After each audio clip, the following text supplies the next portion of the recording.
Hello student, स्वागत है आप सबका साधना चैनल में। बच्चों, सामान्य हिंदी के अंतर्गत हमारा विषय चल रहा था पद के भेद, जिसमें हमने दूसरा पार्ट उसका अविकारी पद यानी अव्यय पद आपको स्पष्ट किए थे कि अव्यय किन्हें कहते हैं। एक बार मैं संक्षेप में फिर से आपको बता देना चाहती हूँ कि जिन अव्यय पदों पर काल, लिंग, वचन, कारक किसी का प्रभाव नहीं पड़ता, यानी कि जो अव्यय पद हमेशा एक ही रूप में रहते हैं, उन्हें अविकारी या अव्यय पद कहते हैं। ये अव्यय पद चार प्रकार के होते हैं: क्रिया विशेषण, संबंध बोधक, समुच्चय बोधक और विस्मयादि बोधक। और लास्ट में हमने आपको एक और बताया था निपात, कि जिसे कुछ लोग पांचवा भेद मानते हैं और कुछ नहीं मानते हैं, लेकिन फिर भी हमने आपको वह निपात स्पष्ट किया था। केवल यदि आपसे भेद पूछे जाएं कि अव्यय के कितने भेद होते हैं, तब आप इसके मूल जो चार भेद हैं उन चार को ही आप बताएंगे। तो आज अव्यय के इन भेदों के आधार पर ही कुछ बहुविकल्पीय प्रश्न आपके सामने हैं, जिनको हम आज समाधान जिनका हम करते हैं। तो अब आप ध्यान दीजिए इन प्रश्नों के ऊपर। फर्स्ट आपका प्रश्न है, डैश संकेतवाचक अव्यय नहीं है, यानी कि जो ये रिक्त स्थान है इसमें हमें उस शब्द को भरना है जो कि संकेतवाचक अव्यय नहीं है। अब यद्यपि, तथापि, तब, ताकि संकेतवाचक में हमने आपको बताया था कि एक युग्म के साथ शब्द आते हैं। जैसे कहते हैं ना कि यद्यपि, तथापि, जब, तब, जिसे, उसे, इस तरह के शब्दों का प्रयोग होता है क्योंकि एक वाक्य का संकेत दूसरे वाक्य के अंदर दिया हुआ होता है। केवल ताकि शब्द है, ताकि के साथ हमारा कोई दूसरा शब्द युग्म प्रयुक्त नहीं होता है, तो इसलिए यहाँ पर हमारा आएगा कि ताकि संकेतवाचक अव्यय नहीं है। क्योंकि यद्यपि के साथ तो आप तथापि लगा सकते हो, तब आप जब के साथ लगा सकते हो, इसके साथ कोई भी शब्द हमारा उपयुक्त नहीं आता है। कौन सा शब्द क्रिया विशेषण है? अब क्रिया विशेषण क्या होता है? जो क्रिया की विशेषता को बताता है वो क्रिया विशेषण होता है। अब आप देखेंगे कि तेज, पहला, बुद्धिमान और मीठा, ये सारे शब्द आपके दिए हुए हैं। अब पहला तो आपका संख्यावाचक विशेषण हो गया, उसने कक्षा में प्रथम या पहला स्थान प्राप्त किया। मीठा भी आपका गुणवाचक विशेषण है, कहते हैं ना कि मीठा फल या मीठा किसी के साथ भी आप लगा सकते हो। बुद्धिमान व्यक्ति, तो ये भी व्यक्ति की बुद्धिमानी को बताता है। तो ये तीनों शब्द तो आपके विशेषण के अंतर्गत आते हैं। केवल जो तेज शब्द है ये आपके क्रिया विशेषण के साथ आते हैं, कि जैसे घोड़ा तेज दौड़ता है। अब दौड़ता है क्रिया की विशेषता को कौन बता रहा है? तेज, कि घोड़ा कैसे दौड़ता है? तेज दौड़ता है, तो तेज आपका क्रिया विशेषण होगा। थर्ड है, निम्न वाक्य किस अव्यय से पूरा होगा? आज धन डैश कोई नहीं पूछता। अब इस रिक्त स्थान में आपको अव्यय पद भरना है, साथ, तक को, के बिना, कहा। अब आप ध्यान दीजिए कि सारे शब्द आपको एक जैसे से लगेंगे, ठीक है। तो जैसे साथ शब्द है, तक को है, कहाँ है। हमने आपको ये बताया था कि जब मान लीजिए संबंध बोधक अव्यय होता है, तो जो बिना आपका अव्यय है उसके साथ के विभक्ति चिन्ह का प्रयोग होता है, पर सर्ग का प्रयोग किया जाता है। क्योंकि कहाँ, कहाँ तो आपका प्रश्नवाचक सर्वनाम हो गया, ठीक है। साथ, आपका साथ के साथ क्योंकि हमने कोई भी विभक्ति चिन्ह नहीं लिया है, तो इसलिए ये भी हमारा इसके साथ नहीं आएगा। कि आज धन साथ, कोई वाक्य भी आपका नहीं बन रहा है कि आज धन साथ कोई नहीं पूछता, तो कोई आपका मैच नहीं बन रहा है। आज धन तक को कोई नहीं पूछता, तो एक ये तो हास्यास्पद बात हो गई है कि धन को कौन नहीं पूछता, धन के तो सभी इच्छुक होते हैं। तो मेन आपका आएगा आज धन के बिना कोई नहीं पूछता, क्योंकि जिसके पास पैसा होता है, धन होता है, उसी को सब पूछते हैं, उसी की तारीफ की जाती है। यदि आपके पास धन नहीं है तो आपके मित्र भी साथ छोड़ देते हैं। किस एक वाक्य में क्रिया विशेषण प्रयुक्त हुआ है? वह धीरे से बोलता है, वह काला कुत्ता है, रमेश तेज धावक है, सत्यवाणी सुंदर होती है।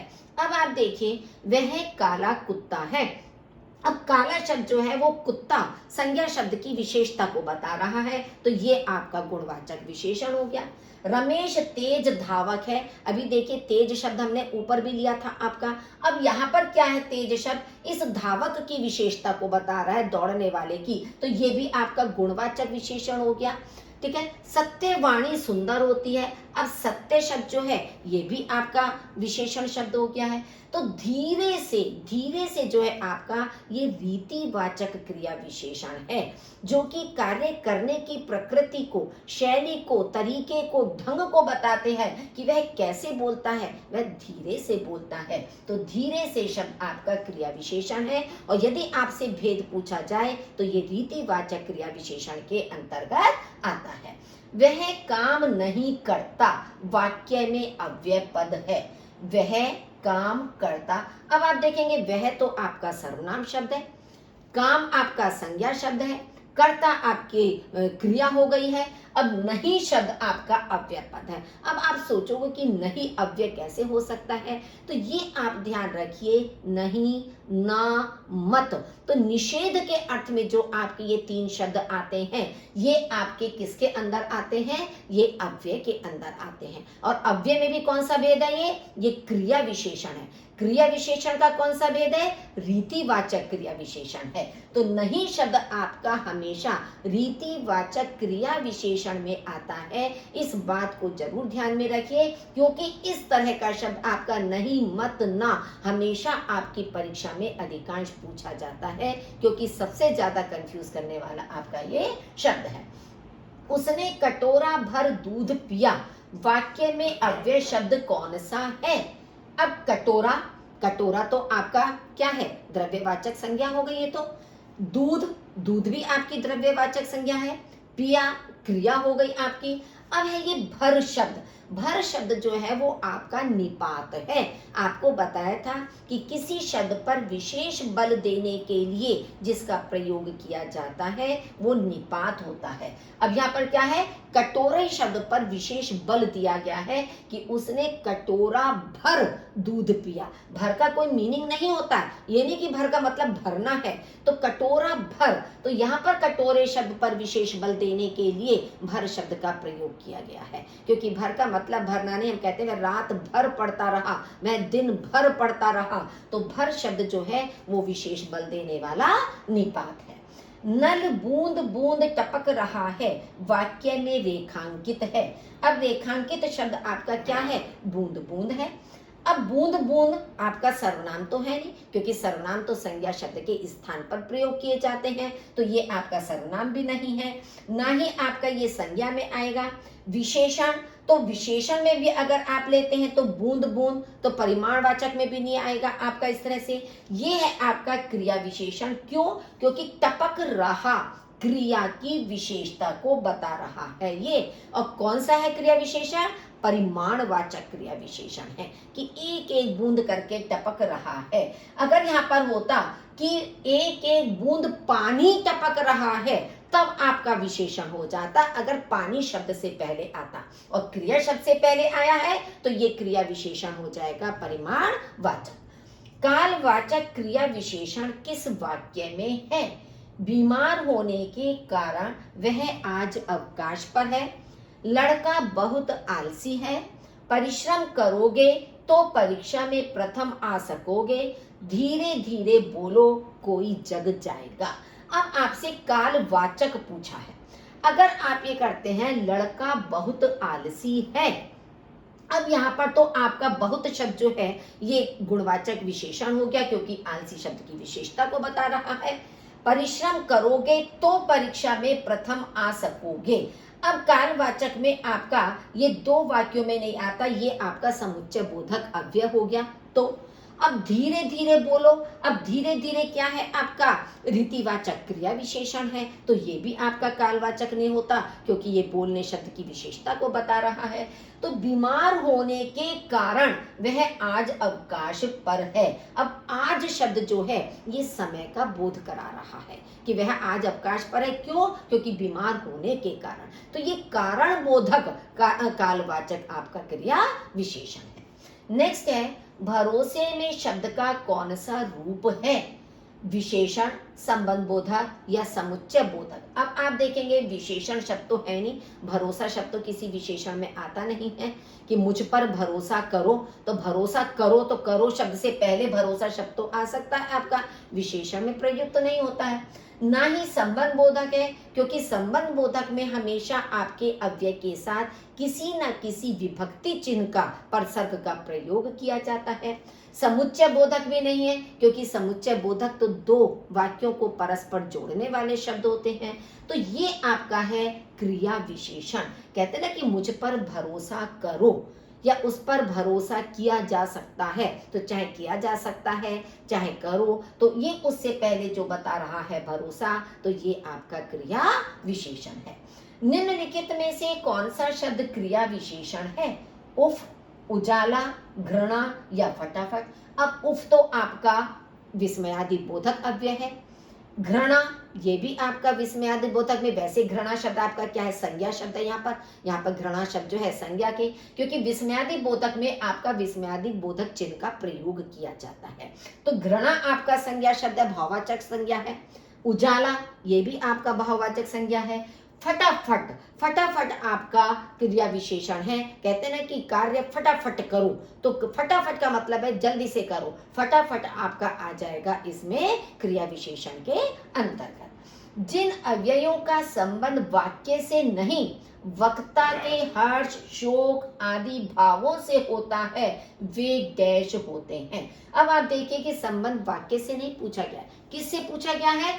हर्ष, शोक, ये जितने भी मनोभाव मनुष्य के मन के अंदर उठते हैं उन मनोभावों के आधार पर होता है, वे विस्मयादि बोधक शब्द कहलाते हैं या अव्यय कहलाते हैं।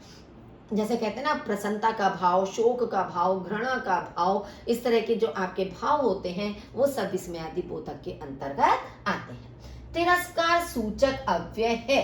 अब देखिए चारों ही आपके विस्मयादि बोधक हैं।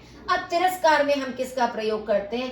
छी, कि मान लीजिए हम किसी चीज को तिरस्कृत कर रहे हैं, किसी व्यक्ति को तिरस्कृत कर रहे हैं, तो जब हम किसी का अनादर करते हैं, किसी का तिरस्कार करते हैं, किसी की अवहेलना करते हैं, तो वहां पर छी शब्द का प्रयोग किया जाता है। आहा शब्द का प्रयोग तो हम करते हैं किसी सुंदर दृश्य को देख, आहा कितना सुंदर दृश्य है, अरे वह आ गया, इस तरह से उफ, उफ हमारा दुख के, शोक के रूप में आता है जब कोई विपदा हमारे ऊपर आ जाती है, तो तिरस्कार के सेंस में हमेशा छी का प्रयोग करते हैं। निम्न में से संबंधवाचक अव्यय का प्रयोग नहीं हुआ है।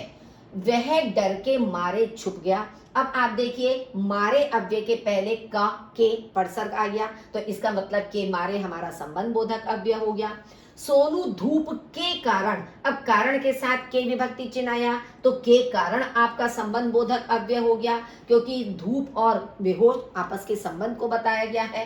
ठीक है। विनय अपने दोस्तों के साथ घूम रहा था, तो देखिए के और साथ, ऊपर सिंगल आपका साथ दिया था, इसलिए हमने कहा था संबंध बोधक नहीं होगा, क्योंकि जो भी आपका संबंध बोधक अव्यय है उससे पहले परसर्ग अधिकांश आपका प्रयुक्त होता है। अब निखिल जल्दी घर चला गया, इसमें आपका कोई संबंध बोधक अव्यय नहीं है, क्योंकि जल्दी तो आपका कालवाचक क्रिया विशेषण है। लता सचमुच आएगी, वाक्य में कौन सा क्रिया विशेषण है? अब इसमें स्थानवाचक क्रिया विशेषण। अब सचमुच, सचमुच से किसी स्थान का बोध तो हो नहीं रहा है कि किसी जगह का बोध आपका हो रहा हो। कालवाचक, कालवाचक से कोई समय का बोध इस वाक्य में आपका नहीं हो रहा है, तो ये दोनों तो आपके वैसे ही गलत हो गए हैं। परिमाणवाचक क्रिया विशेषण, इससे किसी मात्रा का बोध नहीं हो रहा है, क्योंकि परिमाण का मतलब होता है क्रिया की मात्रा को बताने वाला, माप तोल को बताने वाला। तो ये आपका रीतिवाचक क्रिया विशेषण है कि सचमुच, तो रीतिवाचक क्रिया विशेषण के अंतर्गत सचमुच शब्द हमारा आता है। नेक्स्ट है, पत्र में अपने से बड़े के लिए कौन से संबोधन शब्द का प्रयोग करते हैं? कि यदि हम अपने से किसी बड़े व्यक्ति को कभी भी पत्र लिखते हैं तो उसके लिए हम किस संबोधन शब्द का प्रयोग करते हैं? प्रिय। क्या हम बड़े के लिए प्रिय शब्द लिखते हैं? नहीं, प्रिय हम अपने छोटे बहन भाई या मित्र के लिए तो लिख सकते हैं, बड़े के लिए नहीं। चिरंजीवी, चिरंजीवी भी बड़े लोग बच्चों के लिए करते हैं कि चिरंजीवी यानी कि लंबे समय तक जीवित रहो। आयुष्मान भव, आयुष्मान भी बड़े लोग छोटों को आशीर्वाद देते हैं। तो श्रद्धेय शब्द जो है वो हम यदि बड़ों के लिए पत्र लिखते हैं तो उससे पहले पूज्य, श्रद्धेय, पूजनीय, आदरणीय इस तरह के शब्दों का प्रयोग किया जाता है। निम्नलिखित में से अव्यय है वर्तमान, नया, तथा या सुंदर। अब आप देखेंगे वर्तमान, भूतकाल, भविष्यकाल, ये सारी चीज वर्तमान वगैरह सब क्या है, वर्तमान समय, तो ये हमारा विशेषण हो गया। नया, पुराना, ये भी हमारा विशेषण हो गया। सुंदर है, बदसूरत है, खूबसूरत है, ये भी हमारा विशेषण हो गया। तो ये तीनों तो हमारे विशेषण के अंतर्गत आ गए हैं। और जो तथा शब्द है ये हमारा अव्यय है और वो भी हमारा समुच्चय बोधक अव्यय है, क्योंकि ये दो वाक्यों को जोड़ने में प्रयुक्त किया जाता है। कौन सा समुच्चय बोधक अव्यय नहीं है? अर्थात, अतएव, अथवा, आजन्म। आप देखेंगे अर्थात शब्द भी दो वाक्यों को जोड़ने के लिए, या कहीं हमने आपसे कहा था कि जैसे स्वरूप बोधक अव्यय आपका होता है कि तुम्हारे हाथ कमल से हैं, यानी कि बहुत कोमल हैं, मुलायम हैं। तो अर्थात शब्द हम किसी शब्द का विशेष अर्थ प्रकट करने के लिए प्रयुक्त करते हैं। अतएव है तो अतएव का मतलब इसलिए कि वह विद्यालय नहीं आया, या वह बीमार था इसलिए, या अतएव विद्यालय नहीं आ सका। अथवा, जहां हमारा विकल्प दिया हुआ होता है वहां अथवा का होता है कि प्रथम प्रश्न करो अथवा द्वितीय प्रश्न करो। तो ये तीनों तो हमारे समुच्चय बोधक अव्यय हैं। आजन्म, आजन्म का से आपका ये कोई अव्यय नहीं है, ये हमारा समास वगैरह में प्रयुक्त होता है कि आजन्म, आजीवन, उस तरह के सेंस में आपका प्रयोग किया जाता है।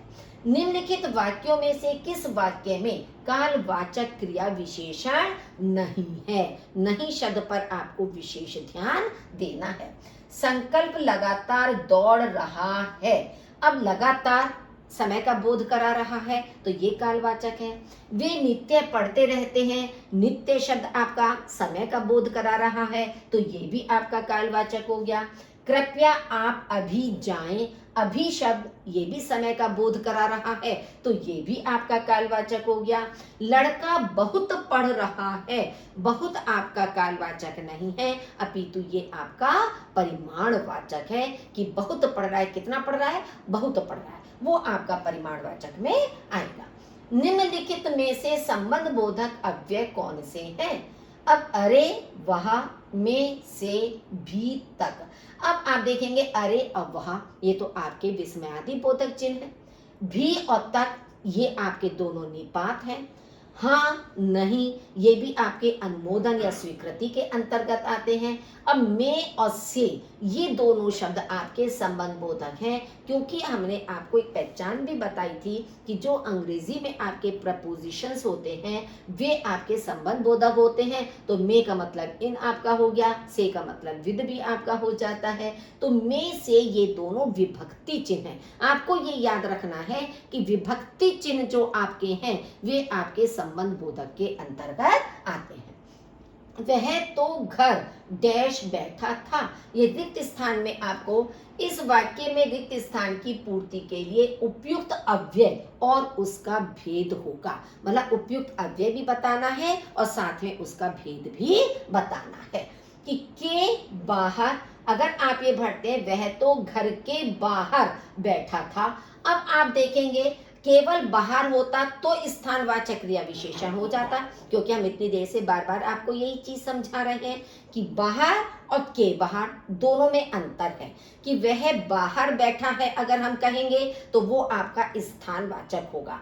वह तो घर के बाहर बैठा था तो के बाहर के साथ आपका हो जाएगा संबंध बोधक अव्यय, तो ये स्थानवाचक गलत हो गया, तो ये मैच नहीं बन रहा है। में अधिकरण कारक, अब यहाँ पर आपको कारक तो भरना नहीं है, वह तो घर में बैठा था, खाली में से कोई मतलब नहीं, ये अव्यय आपका है नहीं। में के सामने समुच्चय बोधक अव्यय। अब के और सामने, सामने शब्द आपका आ जाता है लेकिन के है तो ये आपका संबंध बोधक होता, समुच्चय बोधक गलत हो गया आपका ये भी।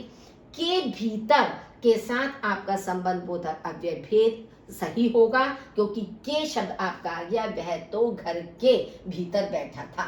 तो दोनों में आपका अंतर समझ में आ गया, के बाहर या के भीतर, तब आपका संबंध बोधक अव्यय होगा। मतलब कहीं भी आप देख लीजिए, भीतर शब्द है तो स्थानवाचक होगा, के भीतर होगा तो संबंध बोधक होगा, बाहर है तो स्थानवाचक होगा, के बाहर है तो संबंध बोधक आपका होगा। गाय धूप के कारण परेशान हो रही थी, इस वाक्य में कौन सा अविकारी शब्द है?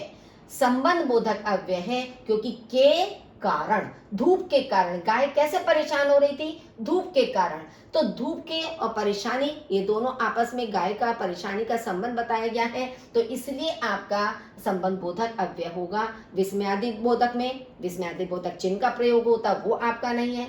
दो वाक्यों को नहीं जोड़ रहा तो समुच्चय बोधक नहीं हो सकता, और ना ही आपका ये क्रिया विशेषण है। नेक्स्ट है आपका, राम घर गया और श्याम बाजार गया। इस वाक्य में रेखांकित शब्द है। अब और शब्द आपका रेखांकित है। अब विकल्प सूचक तो वहां होता है कि जहां अथवा या इस तरह के शब्दों का प्रयोग किया जाता, कि या तो वह जाएगा या मैं जाऊंगा, प्रथम प्रश्न करो अथवा द्वितीय करो। तो या अथवा करके शब्द जो आते हैं कि जहां आपका विकल्प दिया होता है या आपका कोई भी इस तरह के शब्द दिए हुए होते हैं, ऑप्शन दिए होते हैं, तो विकल्प सूचक नहीं होता। परिणाम दर्शक, कि परिणाम को दिखाने वाला, इसका कोई परिणाम नहीं दिखाया जा रहा है। ये संयोजक है, कि संयोजक में आपका और, तथा, इसलिए, अतः, अतएव, इस तरह के शब्दों का प्रयोग किया जाता है संयोजक में, जो कि दो वाक्यों को जोड़ता है। कारण बोधक नहीं हो सकता, क्योंकि यहाँ पर कोई कारण या कोई रीजन नहीं दिया गया है कि वह अस्वस्थ है इसलिए विद्यालय नहीं आ सका, तो कोई कारण भी आपका नहीं दिया है। किस वाक्य में क्रिया विशेषण का प्रयोग हुआ है? मोहन धीरे धीरे चलता है, मोहन ने अच्छी सफलता प्राप्त की है, सीता मधुर गाना गाती है, वह कर्तव्य परायण अध्यापक है। अब आप देखिए कि वो ठीक है कि आपके सामने सही ऑप्शन दिया है, लेकिन हमें पहचान तो सब में करनी है कि हम कैसे पहचानेंगे। मोहन ने अच्छी सफलता भाववाचक संज्ञा है। अब इससे पहले अच्छी गुणवाचक विशेषण का प्रयोग किया गया है, क्योंकि संज्ञा की विशेषता को बता रहा है, तो ये आपका विशेषण में आ जाएगा। वह कर्तव्य परायण अध्यापक संज्ञा शब्द है, उससे पहले उसकी विशेषता कर्तव्य परायण बता रहा है। सीता मधुर गाना गाती है, अब गाना शब्द से पहले मधुर विशेषण है, तो ये भी आपका विशेषण हो गया। अगर यही शब्द आपका होता, देखिए अलग अलग से भी मैं पहचान बताती हूँ कि सीता मधुर गाती है, अगर ये वाक्य आपका होता तो ये आपका बन जाता क्रिया विशेषण, क्योंकि गाना संज्ञा शब्द आपका हट जाता, गाती क्रिया की विशेषता को मधुर बताता, तब ये मधुर शब्द आपका क्रिया विशेषण हो जाता। कौन सा? रीतिवाचक क्रिया विशेषण।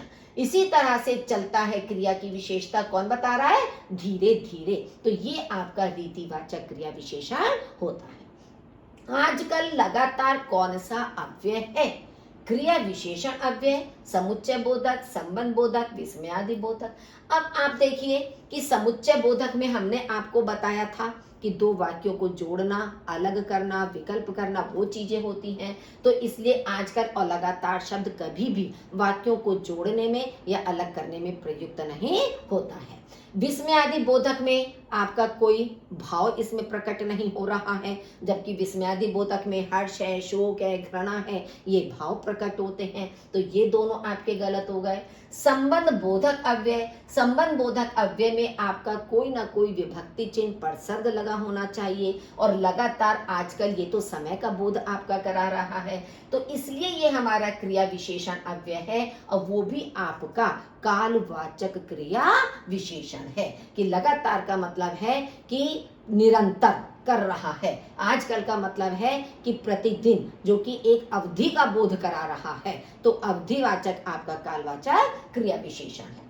अफसोस मैं नहीं जा सका, रेखांकित शब्द में अव्यय का प्रकार बताइए। अब अफसोस आपका कहाँ होता है? जब हम किसी चीज का दुख प्रकट करते हैं। हमें किसी चीज के लिए निराशा होती है, दुख होता है, तब हम अफसोस शब्द का प्रयोग करते हैं। तो इसलिए ये आपका शोक सूचक होगा। प्रसन्नता में तो हम कभी अफसोस नहीं करेंगे, प्रसन्नता में तो वाह, आहा, अरे इन शब्दों का प्रयोग करते हैं। और ना ही आश्चर्य में तो विस्मय, कि हम किसी चीज को अचानक देखकर आश्चर्यचकित हो जाएं, सुंदरता को देखकर है या किसी के विशेष कार्य को देखकर है। तो इस तरह से अफसोस शब्द हमारा शोक सूचक के अंतर्गत आता है। नेक्स्ट है, सीता सखियों सहित पुष्प वाटिका गई। वाक्य में रेखांकित अव्यय प्रयोग निम्नलिखित में से किस भेद का उदाहरण है?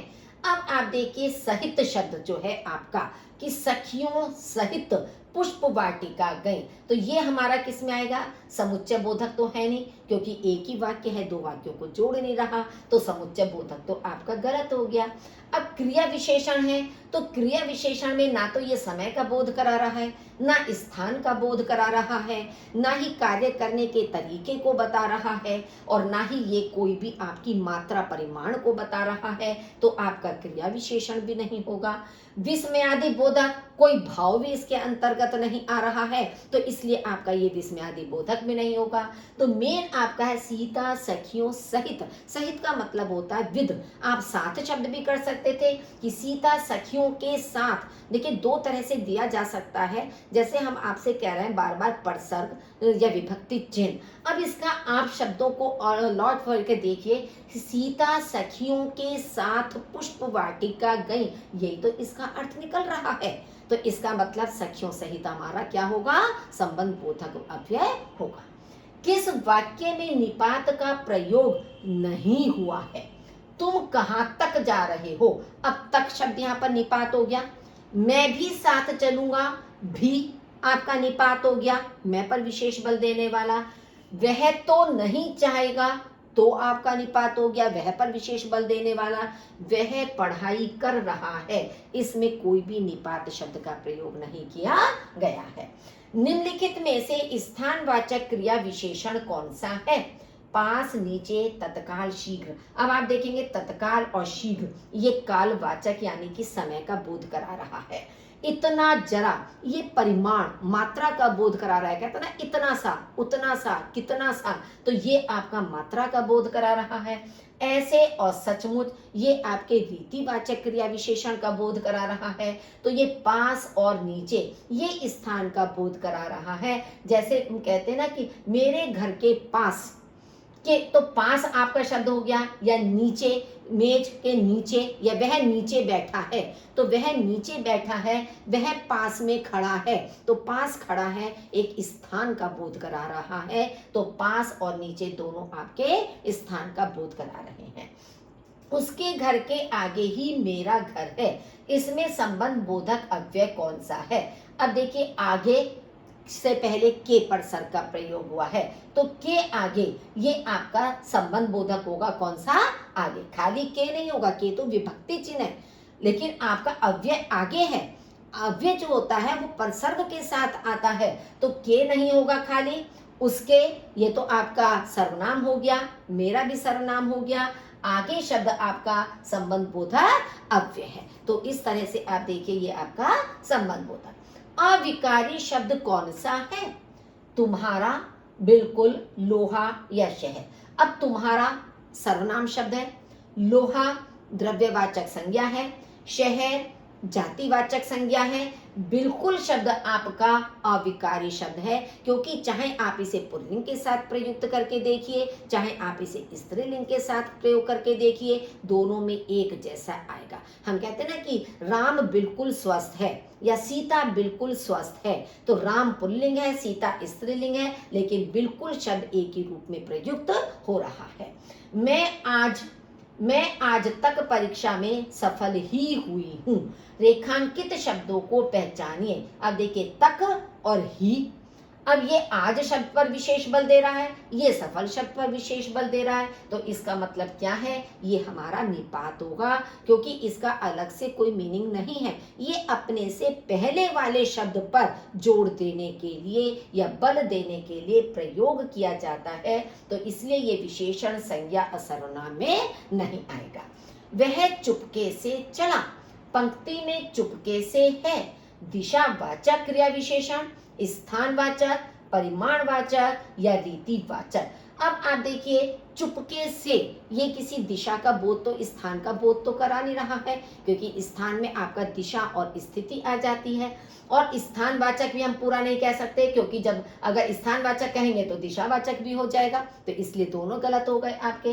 परिमाण, ये किसी मात्रा का बोध नहीं करा रहा है, तो आपका होगा केवल रीतिवाचक, चुपके से, कि कार्य करने का तरीका वह कैसे चला गया, चुपके से चला गया। समुच्चय बोधक अव्यय का प्रयोग किस वाक्य में हुआ है? गीता ऊपर चली गई, ये ऊपर आपका स्थानवाचक क्रिया विशेषण है। राम ही खाएगा, ही आपका निपात हो गया। सोहन कपड़े धो रहा है, इसमें भी आपका एक ही वाक्य है, कोई इसमें प्रयोग नहीं हो रहा है। राम और श्याम, यहाँ देखिए दो पदों को जोड़ रहा है, क्योंकि समुच्चय बोधक अव्यय आपका चाहे तो दो पदों को जोड़ने का कार्य करे, चाहे दो उपवाक्यों को जोड़ने का कार्य करे, चाहे दो वाक्यांशों को जोड़ने का कार्य करे। तो यहाँ पर राम और श्याम दो पदों को जोड़ने का काम कर रहा है, इसलिए ये समुच्चय बोधक अव्यय होगा। नेक्स्ट है, इधर उधर जिधर किस प्रकार के अव्यय हैं? स्थितिवाचक, दिशावाचक, कालवाचक या स्थानवाचक। अब आप देखिए कि स्थानवाचक में ही स्थितिवाचक भी आता है और दिशावाचक भी आता है, कालवाचक नहीं होता है। तो इसमें इधर उधर का मतलब है किसी दिशा का बोध, कि इधर चले जाओ, उधर चले जाओ, किधर जा रहे हो। तो इससे मतलब क्या होता है कि हम किसी दिशा की ओर निर्देश दे रहे हैं, तो इधर उधर जिधर ये सारे दिशावाचक का बोध करा रहे हैं। निम्नलिखित वाक्यों में से किस वाक्य में परिमाणवाचक क्रिया विशेषण नहीं है? वह पानी बहुत पीता है, अब बहुत यहाँ पर परिमाणवाचक है, पीने की मात्रा को बता रहा है। मैं जितना खाता हूँ उतना ही मोटा होता हूँ, अब जितना और उतना ये भी एक परिमाण मात्रा का बोध करा रहा है। विपुल थोड़ा ही पढ़ सका, अब थोड़ा ही ये भी एक क्वांटिटी मात्रा का बोध करा रहा है। शशांक दिन भर पढ़ता रहता है, अब दिन भर ये आपका समय का बोध करा रहा है, काल का बोध करा रहा है। तो इन तीनों में तो परिमाणवाचक है, केवल इसमें ही परिमाणवाचक क्रिया विशेषण नहीं है। बंदर अचानक गिर पड़ा, वाक्य में कौन सा क्रिया विशेषण है? अब आप देखेंगे बंदर तो आपका संज्ञा शब्द है, गिर पड़ा आपका क्रिया शब्द है, इसका मतलब हमें अचानक को देखना है। अब परिमाण तो है नहीं, कोई अचानक मात्रा तो बता नहीं रहा है बंदर की, तो ये गलत हो गया। कालवाचक, अचानक गिर पड़ा, कोई समय का भी बोध नहीं इससे हो रहा है, ना ही किसी स्थान का बोध हो रहा है, बल्कि रीतिवाचक आपका क्रिया विशेषण है कि अचानक गिर पड़ा। तो अचानक कोई भी कार्य कि वह अचानक आ गया, तो ये आपके रीतिवाचक क्रिया विशेषण में आते हैं। एक शब्द का निम्नलिखित में से किस रूप में प्रयोग नहीं किया जा सकता? एक शब्द है, हम किस रूप में प्रयोग नहीं कर सकते इसका। अब आप देखिए, क्रिया विशेषण, संज्ञा, विशेषण या संबंध बोधक। क्रिया विशेषण में हम प्रयोग कर सकते हैं, वह अकेला आया। अगर हम कहते वह अकेला आया, तो एक से हमारा अकेला शब्द बन गया, ये वह अकेला गया, तो हमने क्रिया विशेषण में भी प्रयोग कर लिया। संज्ञा में जैसे हम कहते हैं एक दंत, एक दंत हम किसको कहते हैं? गणेश जी के लिए हम प्रयुक्त करते हैं, तो इसलिए हमारा ये संज्ञा में भी आ जाता है। विशेषण में तो 1 2 3 4 जो भी संख्याएं होती हैं, पहला दूसरा तीसरा, तो विशेषण में तो संख्यावाचक विशेषण आपका होता ही है। तो संबंध बोधक में एक शब्द का प्रयोग नहीं किया जा सकता है। समानाधिकरण और व्यधिकरण किसके भेद हैं? ये समुच्चय बोधक के भेद हैं। समानाधिकरण और व्यधिकरण दो प्रकार के समुच्चय बोधक अव्यय होते हैं, तो ये दोनों भेद हमारे समुच्चय बोधक के अंतर्गत आते हैं, क्योंकि क्रिया विशेषण में तो आपका काल, स्थान, रीति, परिमाण आपके आते हैं, निपात के आपके कोई भेद ही नहीं होते हैं। तो ध्यान रखिए इस चीज के लिए कि समुच्चय बोधक के दो ही भेद होते हैं, समानाधिकरण और व्यधिकरण। मुंबई के निकट पूना है, रेखांकित शब्द क्या है? अब निकट शब्द को देखना है, समुच्चय बोधक नहीं है क्योंकि कोई वाक्यों को या पदों को नहीं जोड़ रहा है। सर्वनाम नहीं है क्योंकि निकट शब्द किसी सर्वनाम का, सर्वनाम तो संज्ञा शब्द के स्थान पर प्रयोग किए जाते हैं। ना ही आपका ये संज्ञा शब्द है, ये संबंध बोधक है। वैसे भी आप देखिए मुंबई और पूना के बीच के संबंध को प्रकट किया जा रहा है और निकट आपका संबंध बोधक अव्यय है और उससे पहले आपका के परसर्ग का भी प्रयोग किया गया है। आप वहां मत जाइए रेखांकित पद है। मत शब्द अभी मैंने स्टार्टिंग में भी इसी तरह का शब्द आया था जहां नहीं शब्द का प्रयोग किया गया था और आपको बताया था कि निषेधवाचक नहीं, ना, मत का प्रयोग हमेशा हमारा रीतिवाचक क्रिया विशेषण में होता है। निषेधवाचक अव्यय अलग से कोई नहीं होता है, निषेधवाचक हमारा रीतिवाचक के अंतर्गत ही आता है। तो मेन जब हमारा रीतिवाचक दिया है तो इसलिए हम इसको रीतिवाचक क्रिया विशेषण कहेंगे, या आपका होता निषेधवाचक रीतिवाचक क्रिया विशेषण, तब तो ठीक हो जाता, लेकिन निषेधवाचक अव्यय अलग से नहीं होता है। ना ही ये निपात है, ना ही किसी स्थान का बोध ये करा रहा है। तो इस तरह से स्टूडेंट्स आज हमारे यहाँ पर पद के भेद समाप्त हो गए हैं। विकारी पद भी और अविकारी पद भी। अविकारी पद को ही अव्यय पद कहा जाता है, इस बात को जरूर ध्यान में रखिए। तो ये सारी चीजें आपको समझ में आ गई होंगी। फिर भी अगर कहीं आपको कोई कंफ्यूजन है तो आप ये वीडियो बार बार देख सकते हैं, जिससे कि आपके अंदर जो भी असमंजस की स्थिति है वह अच्छी प्रकार से स्पष्ट हो सके। और केवल मात्र प्रश्नों को सुनने से या इनका हल करने से हमें हर चीज की उतनी जानकारी नहीं मिल सकती जितना कि आपने जो एक्सप्लेनेशन हमने क्लास ली थी, वीडियो बनाया था, उसको आप नहीं समझेंगे। अध्ययन अगर आप पूरा विस्तार से नहीं करेंगे तो आप प्रश्नों को हल ठीक से नहीं कर सकते हैं। तो इसलिए उसका जो एक्सप्लेनेशन वीडियो हमारा है, जहां हमने उसकी व्याख्या की समझाई, उसको जरूर ध्यान से सुनिए और समझिए। यदि अभी तक आपने मेरे चैनल को लाइक नहीं किया तो प्लीज लाइक कर दीजिए। उसको यदि सब्सक्राइब नहीं किया, पहली बार आप देख रहे हैं, तो उसे सब्सक्राइब कीजिए, अपने साथियों के साथ उसको शेयर कीजिए। सुनने के लिए आपका बहुत बहुत धन्यवाद।